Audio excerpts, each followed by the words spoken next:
Today's story is Otis by Lauren Long.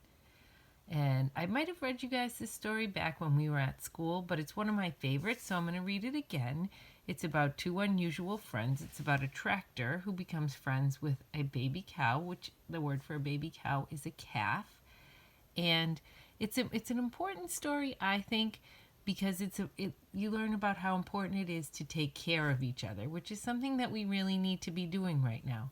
Sometimes it's boring and hard to be stuck at home and not going out and doing the usual things that we like to do and not seeing each other. So it's important to remember that we have to be kind and loving and take care of each other. So let's see how Otis is kind and loving in the story.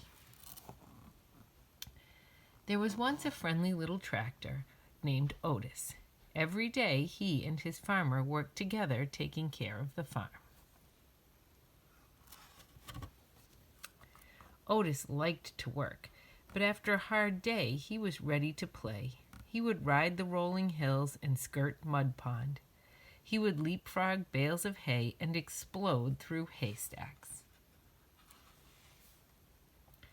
He would play Ring Around the Rosie with the ducks until he was tired. Then he would sit beneath the apple tree and watch the farm below. Every night, tired but happy, Otis would puff into his little stall in the barn.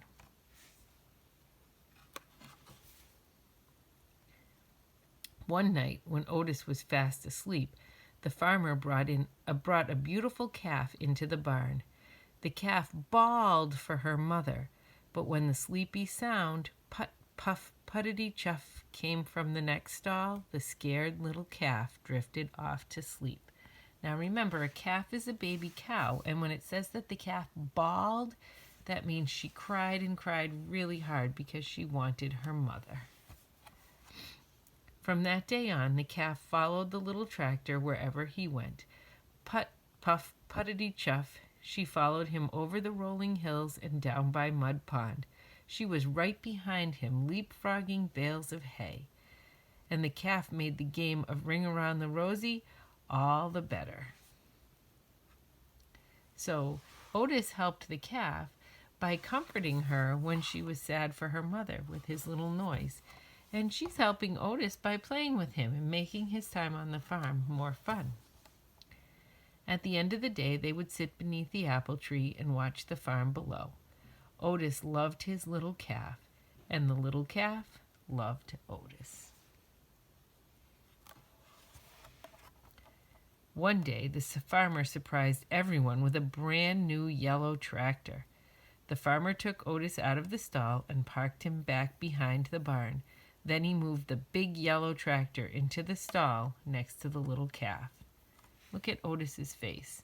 His eyes are looking down, his mouth is turned down. I think he's feeling pretty sad, probably because he can't stay in the barn with the calf anymore, and probably because he's thinking that that big tractor is going to take all his work and he's not going to have anything to do.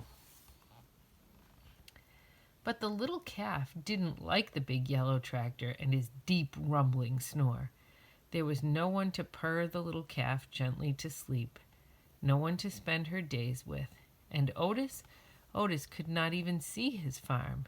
His friend often sat with him, but she could not get him to play like the old days. See, Otis is getting all run down.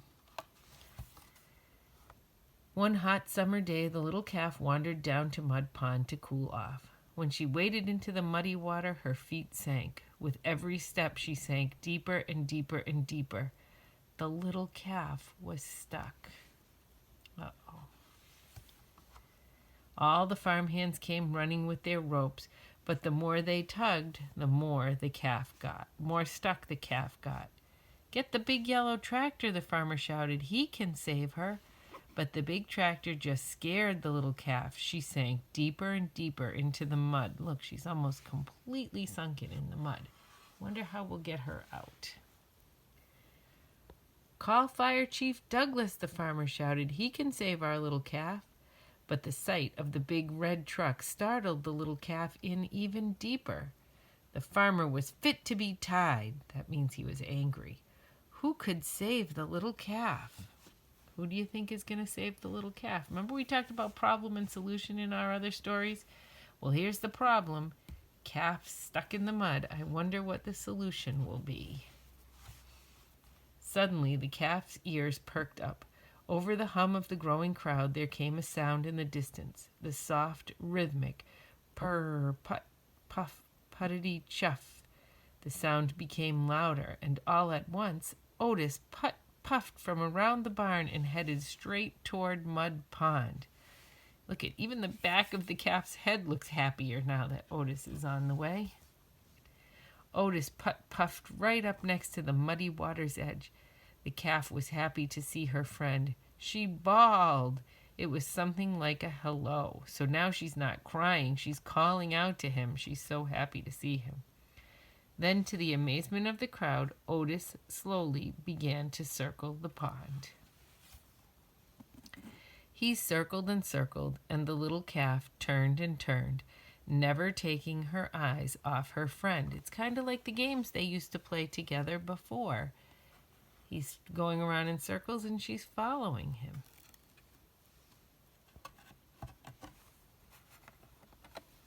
Stuck page. With each ring Otis made around Mud Pond, the muddy grip loosened until the calf was able to stumble free on her own. The two friends had found each other again. Now look at Otis's face. Eyes looking up, mouth turned up, big smile. He's happy now. Otis led the calf and everyone in a happy parade. What a special tractor, they all said. Otis had surely saved the day. And that is how they solved the problem. Otis got the calf out of the mud. From that day on, the farmer discovered that with Otis's puttering purr nearby, his chickens laid more eggs and the cows produced more milk. And at the end of the day, Otis and his special friend would play until they grew tired. Then they would sit together under the apple tree and watch the farm below. The end. So, I want you guys to remember how kind Otis was to the little calf. And the little calf was kind and friendly to Otis too. And try to be kind and friendly to everybody, and life will always be a little easier if you're kind and friendly.